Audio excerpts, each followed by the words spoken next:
The day has come, Internet. Drones are affordable to anybody. Hello, YouTubers. This is the noobifier. Welcome to something a little bit different.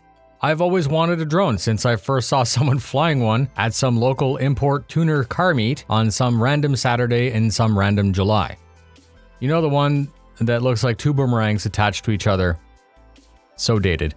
I was so very impressed and I thought, what a crazy futuristic platform. Imagine the possibilities. I thought they offered a truly unique capability to put an eye in the sky and provide something that I couldn't get any other way. They were very expensive, the flight time was garbage, the image quality was fair at best, the gimbal was super sketchy, they were difficult to operate, and, well, actually let me rephrase that. They were unforgiving, as I actually watched a couple crashes. You crash it and you're paying for it. Obviously, we don't buy expensive or cheap things expecting to crash, but it does happen. And that all works into your purchase threshold. I wasn't prepared at the time to get over the entry paywall to be part of the drone club, and I had other things that money would be used for, such as modifying the car, which, obviously takes priority.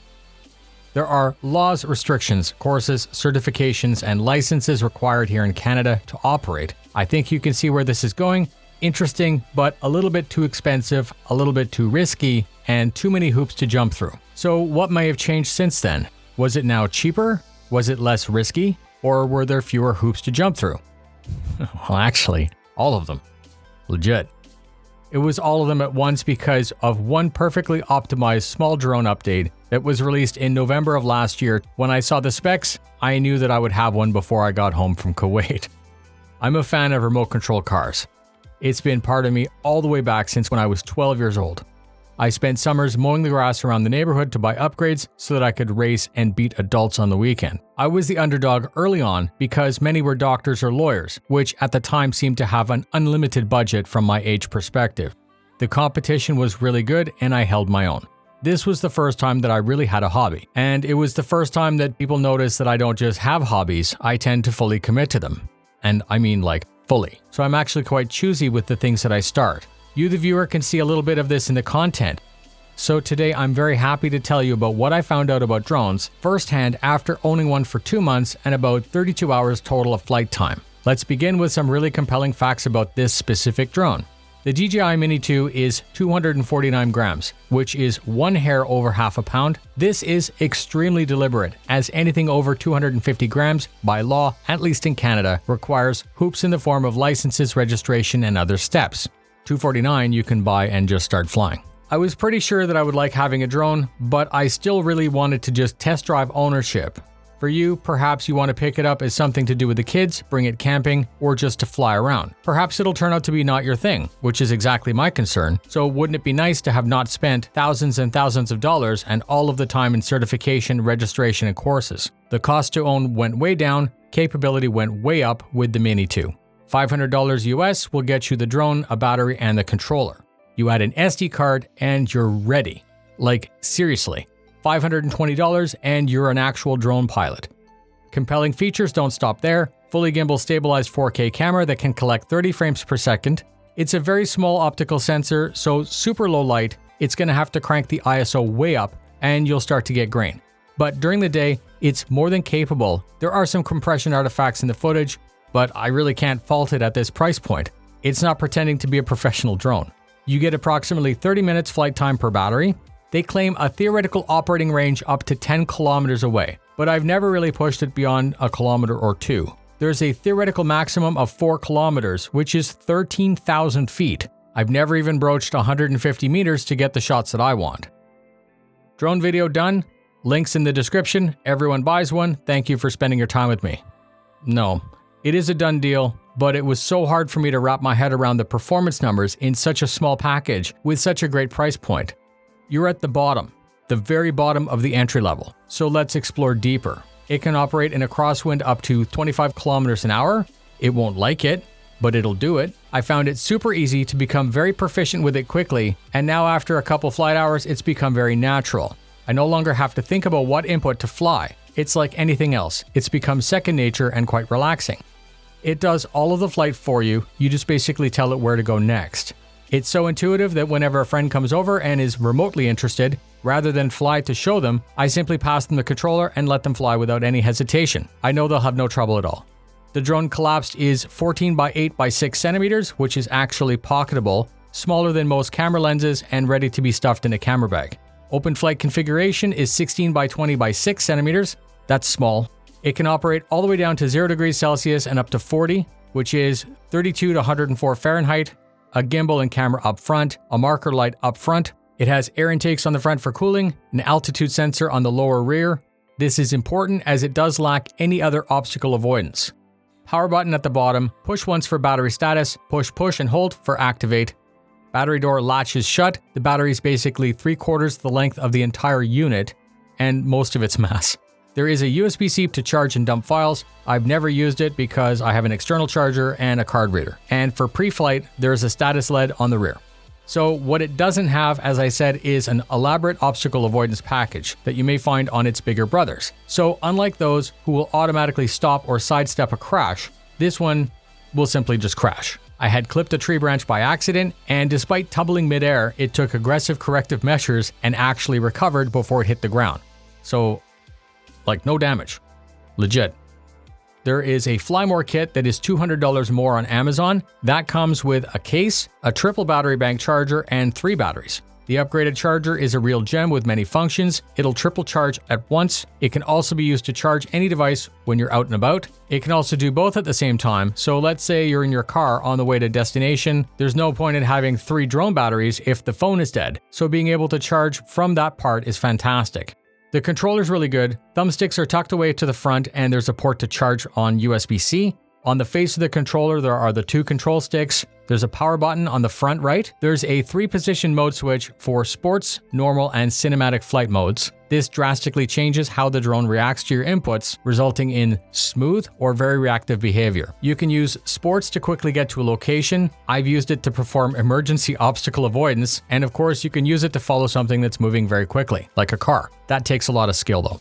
Sports will sacrifice the smoothness of your footage and may be difficult to be precise with. Cinema mode is completely the opposite, sacrificing speed and performance as it dulls your inputs. This provides a super smooth and stable shot. I'm pretty sure you can figure out what normal does. This selector is in the absolute perfect position. The top left function key can be programmed by the user. Inner left side is the return or pause button. This can initiate a recall of the device to where it took off. Just push and hold, and the drone will try to return where it was launched from. Be aware, if you're no longer in the launch area, you may actually not want to do this. And of course, the same button can pause the recall. Powers to the right side, just like the drone. Push once to see the battery, push and hold to activate. Top right will quickly change between photo and video shooting. Moving to the rear on the right side, there is a start, stop, record, and shutter button. The roller on the left will change the vertical pitch of the camera in increments. The remainder of it is the phone cradle and power wire. This will accommodate phones up to the size of an iPhone 12 Pro Max and will provide power to the phone from its internal battery. Included are many wires to support anything from Lightning, USB-C, and micro USB. Extending the phone holder also extends the antenna. That overview is nice and simple, so we're going to move to the most basic rundown and setup of the app. Long before I got to this step, I had already created a DJI account on my PC, and you'll also need to download the DJI Fly app. Ensure that your phone is installed and plugged into the controller, launch the app and log in. Find an open level space without any vertical obstructions. Power up the drone by push and then hold. You'll hear an audible sound. Power up the controller exactly the same way. Push, hold.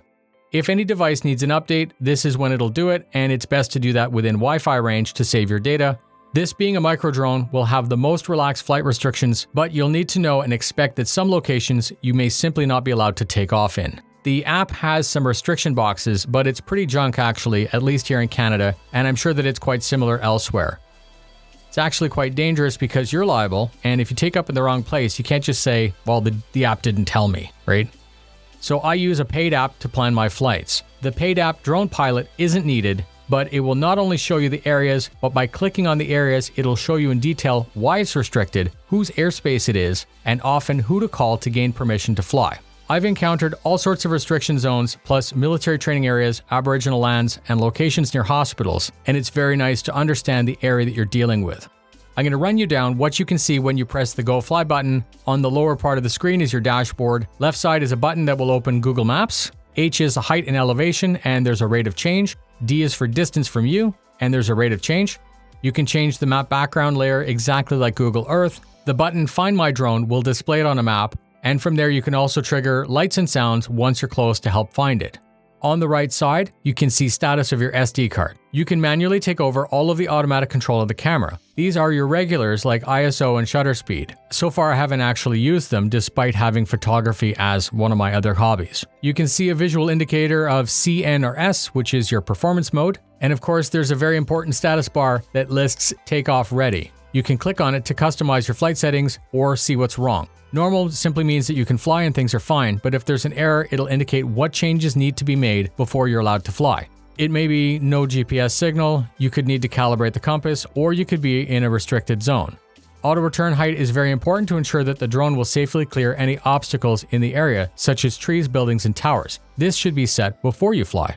If you're in a desert, this can be set quite low because there may be nothing to hit. Max altitude is a ceiling limit that can help you remain legal in accordance with local rules. Max distance is a chaperone that prevents the drone from going further than the preset. You can format the card, you can see how much space is available, and all of the regular stuff. If you usually empty your card after each flight, there's no reason to go over 64 gigs. On the main screen, you're also going to see time remaining before the drone returns and until the drone battery will die. You can see GPS signal condition. You can customize what happens in the event of a signal loss. If you lose signal, it would normally return to where it took off from. Descend will take you over the landing zone but not land, which is great if you were on a boat because that would allow you to get below it and then land safely. Hover is just that. When it loses signal, it'll hover until the signal is restored, giving you perhaps time to run closer, get to it, or find clearer ground. Once the battery dies, it'll descend and land wherever it is. These are good because you may see it in the air and make your way to the location before it lands. There are settings for emergency propeller stop, gimbal mode, illumination modes. You can enable first-person view, gimbal limits, calibration, changing the controller behavior. It's all very complete and all very polished. With all of that out of the way, it's time to finally take off. Start flying in cinema until you become more familiar with it. If there are no warning banners in the top left, you're clear to press and hold the takeoff button. The drone will fire up, lift off, and hover. If you press and hold that button again, it'll land. Bam, you've effectively taken your first flight. In the beginning, I spent a bunch of time flying around in visual sight to get used to it. I have a bunch of experience with RC cars, so my natural instinct was to watch it and fly it. That muscle memory is baked into my brain right now, but what I did enjoy was the simplicity of the flight.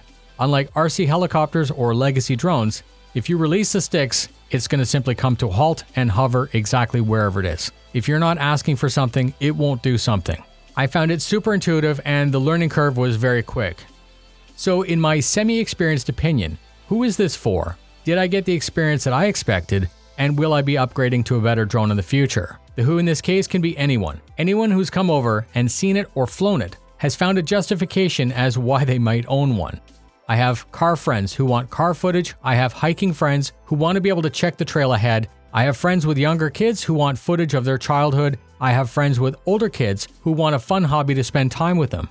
I've personally been excited to look up unique places near me, pack up, and simply drive to fly them. There's no other hobby that offers this unique experience with such a low cost and skill entry point. You really do need to research to make sure that you don't cause a situation, and of course, I recommend that you fly in such a way to be respectful of others. It's a new hobby and people are generally happier if you simply fly over them rather than stop and take a look. Did I get the experience that I expected? Yes, of course. It's added a new layer to my toolset as it occupies a permanent place in my camera bag. Wherever I go, I can establish aerial shots, then I can break out the big guns, knowing that I have whatever B-roll that I need to tell the story properly. It's expensive but cheap enough that if you crash it into a lake, you'll be upset but not crushed. This lets you fly a little bit riskier to get those cooler shots. Will I be upgrading? I suppose we'll have to see, but probably not. Once work dies down a little bit more, I'm going to be investing my time into completing a commercial drone license. This extra training certifies the pilot to operate larger platforms in more areas. So, if you've made it to the end, thank you very much for spending your time with me. I've had a bunch of fun testing and flying for you. The guide is actually very basic, but it's just my first-hand information as a brand new pilot. I assure you that anyone is capable of flying this drone comfortably, as many of the complexities of flight are actually automated. You shouldn't be worried or shy that you're going to crash it, as they've actually created quite a unique device that does all of the work for you. I have an affiliate link in the description if you choose to overnight a Mavic Mini from Amazon. I appreciate your support and I hope that you enjoyed the video. Please subscribe so I can help keep you up to date. Fly safe and I'll see you in the verse.